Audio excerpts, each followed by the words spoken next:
after I saw Verlander, how he was pitching in the first 5 innings, I just didn't see. They had shown me nothing to make me feel comfortable that they were going to get to him moving forward. Well, that was like even in that same spot. Chris Taylor's up, runners on first and second. I mean, I'm thinking, I'm going to bunt those guys over. We were screaming at the TV, hey, you got to bunt here. Sure. And all of a sudden, he hits a flare job over the first baseman's head, and the next thing you know, the rest of the game was history. It wasn't exactly a rocket that he did. Little flare job, you know? But it's a two-strike, fight it off. Hit it. He didn't even hit it to the opposite field. He hit it. He just sliced it down the line. Verlander said he would throw that pitch 10 out of 10 times. And he would, and 99 out of 100 would not fall where that ball fell, right? So it wasn't like they bludgeoned Verlander because it goes single, hit by pitch, and then that happened. And you got the 8 hitter up, the 9, obviously Utley pinch hit, and then the leadoff hitter, and then that happened, and then sack fly, and all of a sudden I look up and I'm rooting for the Dodgers. I'm saying, how did that happen? It's 2-1. Everything happens just kind of so quick, man, you know? Wow. So I got to ask you this before we proceed to tonight. I'm watching the postgame show on Fox Sports 1, our network, and all of a sudden, there's a shot of tonight's starter for the Houston Astros, Lance McCullers Jr. He is in right field, and the stands are still pretty full because people are celebrating. They're not celebrating a World Series championship. They're just celebrating that we're going to have the first ever Game 7 at Dodger Stadium. How awesome is that going to be? And Lance McCullers walks into right field. I've never seen this before, and says, guess what, everybody? I'm going to throw right now to my catcher. And it's kind of long tossage. Kind of just a little flat ground. Well, you got to remember, before the game, he didn't play catch at all. Because he knew that there might be a chance of that he was going to have to pitch. So you know how it is, man. You got to save up the bullets. These guys have been doing it for 10 months now. But was he making a statement to the fans at Dodger Stadium? I'm coming for you? I've never seen anybody do that post-game before start. It's the first time I've seen like that. But, hey, desperate times for desperate measures, man. You know, you got to do what you got to do. And, by the way, all hands on deck. So whatever he has to do to get himself ready for tonight at 5 o'clock, baby, you got to do what you got to do. And he is a tough kid because if you know his background from Tampa, he was the 2012 National High School Player of the Year. And then he gets drafted. You got it. Yes, come on. Hey, I'm in Tampa too. Way ahead of him. So that's well said. So then he gets drafted in the first round. His father pitched in the big leagues for the Yankees for a while, for the Padres.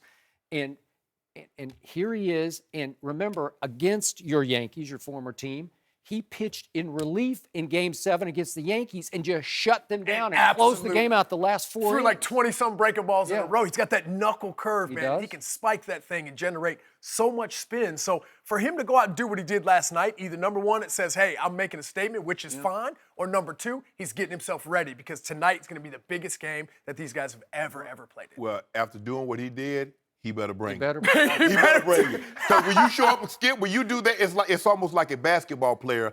Know there's going to be a Game 7. He goes on the court and he starts shooting threes after the game. That's what he's doing. So he better be electric tonight because if he's not, he gonna look. You know what? It is something Shannon Sharpe might have done in your sport. I don't know what it would have been that would be comparable, but you would be capable of saying, I'm ready. For you. I'm ready for the moment. I'm ready. But I'm a bank on Darvish. I'm a bank on Darvish. I don't believe he's going to give you that performance that he gave you in Game 3.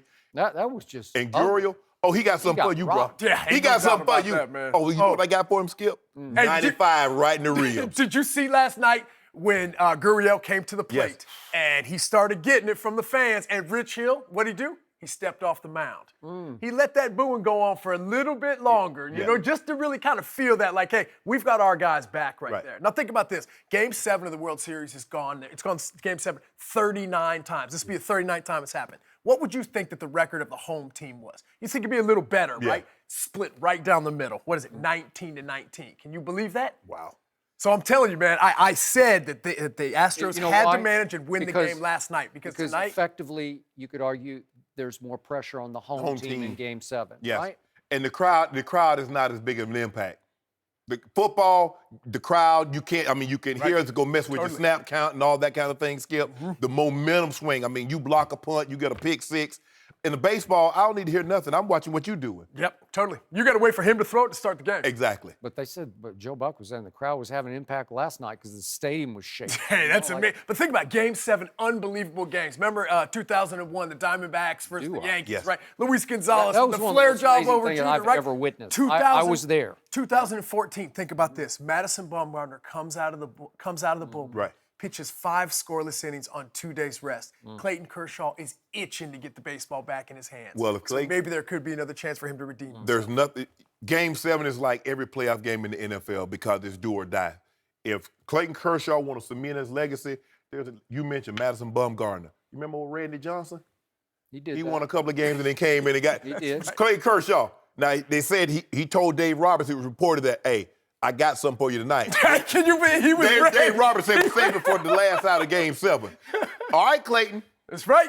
You want this moment, Skip? I'm not sure I would trust that moment. Here's the I'm reason. not sure. This is the reason why the Los Angeles Dodgers win the game tonight. Okay, Houston Astros can't hit outside of their own stadium. It has been a struggle for them to been put the runs pattern. on the board Yeah. all season long. 1 run, 6 hits last night. That's just not going to get it done, boys. Clayton Kershaw, Skip. He coming. He's ready, coming, Skip. Skip. He said he's ready.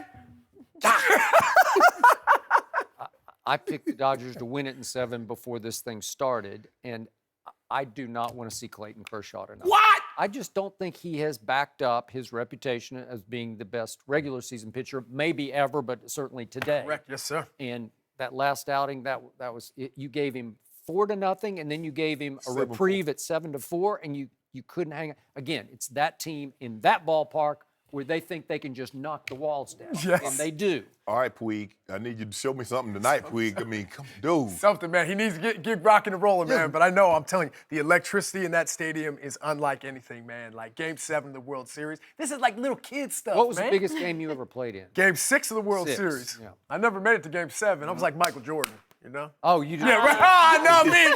Hey, Jeter, A-Rod, Matsui, appreciate y'all. Wait, how did you do in Game 6? I don't Oh, remember. bro, I was horrible in the postseason, man. You know me, man. I don't know just you. wear the ring. I just wear the ring so I was part of the team, you know?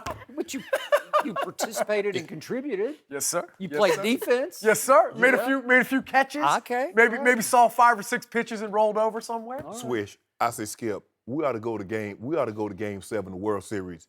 He's like, nah, I got to watch LeBron. I do. That's a true statement. And I you will got- watch. Do a show. You got to have 2 TVs out. I'm going to watch Game 7, but I'm going to watch LeBron. This Hey, is man, I huge. want to go. Skip, This is the but we wouldn't Pacers. get home. We wouldn't get home literally till 1 o'clock. Well, Hey, I'll be there, so I'll let you know No tomorrow sleep, morning when I yes. see you. Oh, I might be there too. That's have to great. watch. Where you gonna be? Hey, Skip? Braun, You gonna come Braun, or I not? might have to. Swish, don't let him fool you. He's gonna be in his bed, all his dogs laying around, covers up to here, silent. Yeah, Trust me. Swish. I normally be shutting it down. I'll shoot by y'all 8. some messages tonight. Yes, I got y'all. exactly. Game 7 is tonight, 7 Eastern on Fox. Nick, thanks for joining us. Yes, ma'am. Thanks for watching. Subscribe here to get the latest from the show. Be sure to check out more of the best clips from Undisputed, or go watch a few segments from the newest show on FS1, First Things First, with Chris Carter and Nick Wright.